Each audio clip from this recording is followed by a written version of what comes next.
Ranchi police द्वारा एक साजिश के तहत रांची के एक युवा हिंदूवादी नेता भैरव सिंह को पूरी तरह से फंसाने का झूठे मुकदमे में लपेटने का प्रयास किया गया।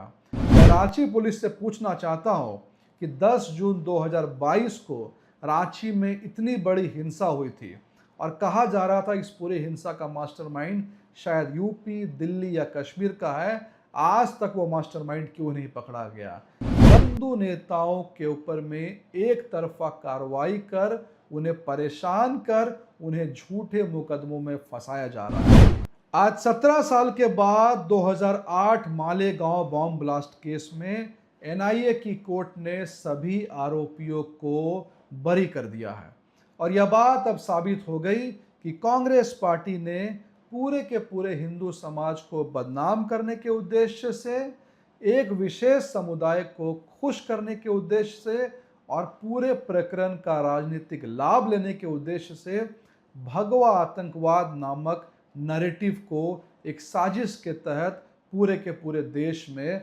सेट किया। और सिर्फ मालेगांव बॉम्ब ब्लास्ट की बात नहीं है, आज भी कांग्रेस पार्टी की जहां भी सरकार है या उनके सहयोगियों की सरकार है, वहां पर यही हो रहा है। हिंदू नेताओं के ऊपर में एक तरफा कार्रवाई एक आम बात हो गई है। जैसा कि हमारे प्रदेश अध्यक्ष श्री बाबूलाल मरांडी जी ने कहा कि पिछले 5 सालों में झारखंड में लगातार बार बार हिंदू नेताओं के ऊपर में एक तरफा कार्रवाई कर, उन्हें परेशान कर, उन्हें झूठे मुकदमों में फंसाया जा रहा है। और इसके कई उदाहरण हैं। चाहे हम बात करें हजारीबाग में सरस्वती पूजा के दिन हुए हिंसा की, जहाँ पर हिंदू समाज के ऊपर में एक तरफा कार्रवाई की गई, या हम बात करें रामगढ़ की, जहाँ एक हफ्ते पहले दुष्कर्म के एक आरोपी आफ्ताब अंसारी को बचाने के उद्देश्य से, पूरे के पूरे विशेष समुदाय को खुश करने के उद्देश्य से हिंदू संगठन के ऊपर में एक तरफा कार्रवाई की गई। या फिर हम कल की बात करें जहां रांची पुलिस द्वारा एक साजिश के तहत रांची के एक युवा हिंदूवादी नेता भैरव सिंह को पूरी तरह से फंसाने का झूठे मुकदमे में लपेटने का प्रयास किया गया। मैं रांची पुलिस से पूछना चाहता हूं कि 10 जून 2022 को रांची में इतनी बड़ी हिंसा हुई थी और कहा जा रहा था इस पूरे हिंसा का मास्टरमाइंड शायद यूपी, दिल्ली या कश्मीर का है। आज तक वो मास्टरमाइंड क्यों नहीं पकड़ा गया?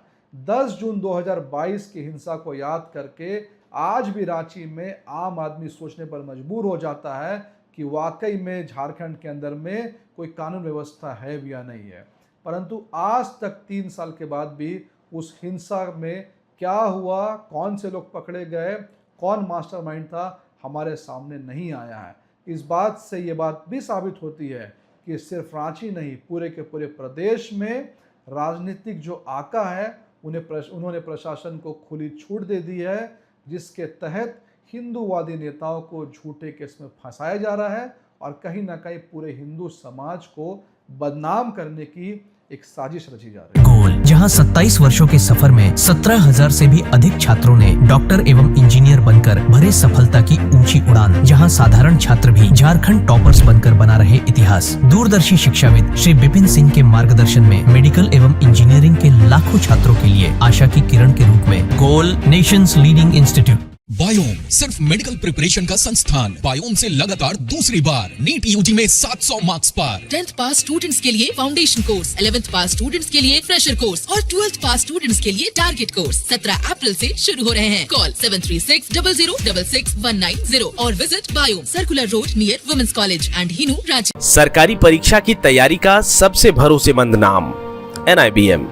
अच्छा कोचिंग ढूंढ रहे थे तो फिर गूगल में ही बताया कि यहाँ का रेटिंग भी बहुत अच्छा था। पुरुलिया से आए हैं यहाँ पर कोचिंग करने के लिए। NIBM के बारे में मेरे एक भैया हैं जो पिछले साल ही बैंकिंग यहीं से प्रिपरेशन किए और इस बार IBPS PO में सिलेक्शन लिए। मेरा अभी फाइनल सिलेक्शन हुआ है RRB PO में, उत्तर बिहार ग्रामीण बैंक में। मेरा फाइनल सिलेक्शन RRB PO में हुआ है।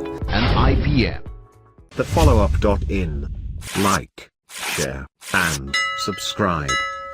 www.thefollowup.in